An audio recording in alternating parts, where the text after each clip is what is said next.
Hello and नमस्ते, के छ गाइस? सबैजना सन्चै हुनुहुन्छ होला। पनि एकदमै ठिक छु and I am come back with my new another video and it's Anjan Magai. Everyone knows about that. And today I am planning to make a video in the early morning because you can see the view, guys. देख्न सक्नुहुन्छ यस्तो दामी view देखिएको छ नि बिहान त नि दामी भ्यू आएको छ। अनि त्यसले गर्दाखेरि म बिहानै भ्लग बनाउन हिँडिरहेको छु। सधैँ दिउँसोतिर बनाउँथेँ होइन। अनि बिहान चाहिँ कस्तो हुन्छ भनेर अनि मेरो कपाल एकदमै लामो भइसकेको छ होइन। तपाईँहरूले अब छोटो हुँदाखेरि चाहिँ देख्नु भएको थियो होला। अब कपाल चाहिँ एकदम लामो भइसकेको छ। अनि यहाँ चाहिँ अलिक चिसो छ, मेरो बोली पनि अलिक लरबरिएको जस्तो छ। कस्तो चिसो चिसो रहेछ, कोही बेला आउनुपर्ने अवस्था आउँछ जस्तो लाग्यो मलाई चाहिँ होइन। अनि अरू त केही होइन, तपाईँ देख्न सक्नुहुन्छ होइन दामी भ्यू। अनि यस्तै छ। अनि दामी भ्यू अनुसार चाहिँ हामी भ्लग बनाउँदै हिँड्नु पऱ्यो भनेर होइन। अनि अमेरिकामा चाहिँ के हुन्छ भन्दाखेरि चाहिँ घरहरू चाहिँ सानो सानो हुन्छ। मान्छेको एक्सपेक्टेसन के हुन्छ भने अमेरिका भएपछि बिल्डिङहरू ठुलो ठुलो हुन्छ भने यस्तो हुन्छ। तर तपाईँ देख्न सक्नुहुन्छ घरहरू भनेको सबै यस्तै सानो सानो हुने हो कि। मान्छे बस्ने, मान्छे रेसिडेन्समा बस्ने घरहरू भनेको एकदमै सानो सानो हुन्छ।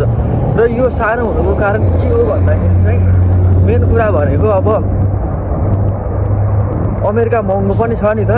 अनि घरहरू बनाउनको लागि पनि अब ठुलो घरहरू बनाउनु भन्दा पनि सानै घर हुन्छ, तर सबै फेसिलिटी हुन्छ कि घरभित्र। अब ग्यासको पाइप त्यही घरभित्र हुन्छ, पानीदेखि सबै सुविधा हुन्छ। अनि सानै घर भए पनि सबै कुराको फेसिलिटी भए पछाडि त सानो घरमा बस्दाखेरि पनि ठुलो घरको जस्तो आनन्द आउँछ भनेदेखि त किन बनाउनु पऱ्यो त ठुलो घर मात्र होइन।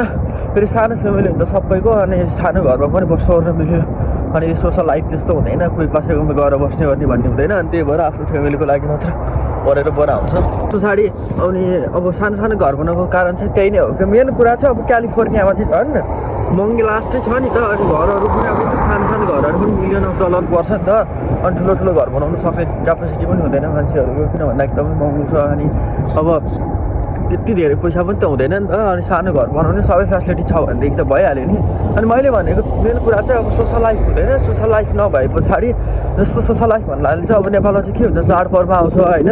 अनि जस्तो एकचोटि चाडपर्व दसैँ तिहार आउँदाखेरि त के हुन्छ घरमा 12-15जना मान्छे फ्यामिली भेला भइन्छ, बसिन्छ नि त। त्यसले गर्दाखेरि पनि अब घरहरू त प्रायः जस्तो एक दुई तलाको पनि त हुन्छ नि, माटोकै घर भयो त नेपालमा पनि।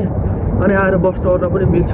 अब यहाँ चाहिँ त्यस्तो सोसल लाइफ हुँदैन कि। उनीहरूले मनाउने अलिक राम्रो खालको चाडपर्व भनेको अब क्रिसमस भयो, अनि अर्को भनेको न्यु इयर भयो। त्यस्तै भयो पनि मान्छेहरू एकअर्कासँग गएर बस्ने भने त्यस्तो हुँदैन नि त सोसल लाइफ। अनि त्यस्तो भएर चाहिँ सानै घर भयो पनि फ्यामिलीहरूलाई पुग्छ कि। जता हेऱ्यो पनि त्यही हो कि घरहरू चाहिँ देख्न सक्नुहुन्छ होइन।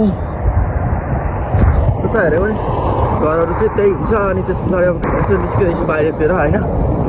अनि त्यही गाइज अब के कस्तो हुन्छ च्यानलमा नयाँ छ लाइक सेयर सब्सक्राइब कमेन्ट गर्न नबिर्सिनु होला होइन। Keep on following, keep on subscribe my channel.